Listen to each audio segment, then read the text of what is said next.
MovieWeb.com. Are we screw-ups? What do you mean? I mean, we're 34. 33?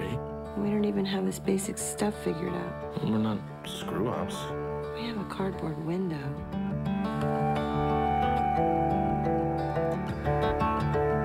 Okay, we have news. We're leaving in June. The baby's due in July. To Antwerp, in Belgium. You're moving 3,000 miles away from your grandchild. Well, I think it's more than 3,000, isn't it, Cherry? Oh, I think so. You know, we don't have to stay here. Well, where'd we go? We agreed we need to be near someone we know, so we could go anywhere we want. Wow. Well, now, I read when you first got this script that you really identified with this character in this film because it kind of reflected some of the stuff that had gone in your own life in the past. I mean, yeah, I mean, there's no question that the pregnancy stuff was like, oh, I just did this. I mean, when I read it, my daughter was about 8 months, and I had come out of that time where you're like, oh, I don't want to relive some of that craziness, and then I could appreciate how funny some of the things I went through were because of the way that this was written, you know, and the humor that they capture is pretty great because I really did feel overwhelmed, you know, with people constantly talking about what I needed to do and how I needed to do it and how big I was and, you know, what you got to do with a baby and all this and weird advice and horrible advice, and it was crazy. It was totally overwhelming. And I guess maybe this is a personal question, but were you actually bigger than normal in real life? Because that sounds like an awkward thing to deal with. I felt like I was normal, and then everybody makes you feel like you're big. Like, I was pregnant, so I was, you know, I had a big old belly. And people were like, Jesus, you're huge. And there was this guy standing at the bakery when, I remember I walked into the market and was signing things, and it was a perfect stranger. It was just a man by himself buying like a loaf of bread or something.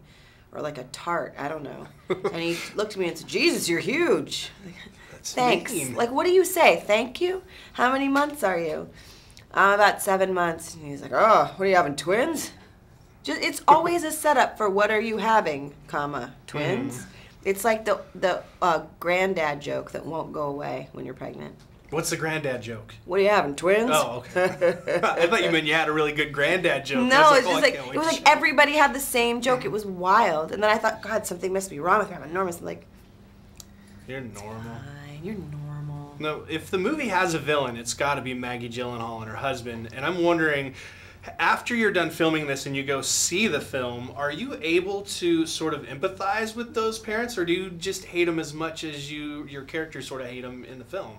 I mean, they're pretty douchey, but I have to believe that the reason why people speak in that way is because they're trying to form some sort of human connection to what you're experiencing and what they feel that they want to impart. Sometimes people feel that they need to impart, and I think that's the kind of character that Ellen is, like, oh, I've got more wisdom than you. Let me impart this on you. Like, thank you. You know, like you're doing someone a favor. But there was, I talked to Maggie about this when we were talking about it, and she really brought a lot of that stuff to it. She was saying she had experienced that too. People saying things to her like, "Oh, you're having a boy," and she was like, "Actually, it's a girl." "No, you're having a boy," and you know, you should really let's talk about your sexuality while you're pregnant. You're like, whoa, too much information. But I understand that people are trying to connect, and that's the only way I can justify it because it's an enormous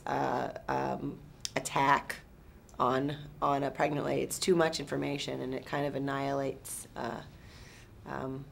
your senses. It's overwhelming. It's all I keep saying, but it's true. Even if you're enormous, you go ahead and write that in stone. Your heart feels alright. I'm gonna do something about those ears. He looks like a trophy. I just don't think we should be talking about it right in front of the children. Oh, please. It's just white noise to them. Listen, watch this. Taylor. Taylor. Taylor. Taylor. Taylor. Taylor. I could keep going on and on.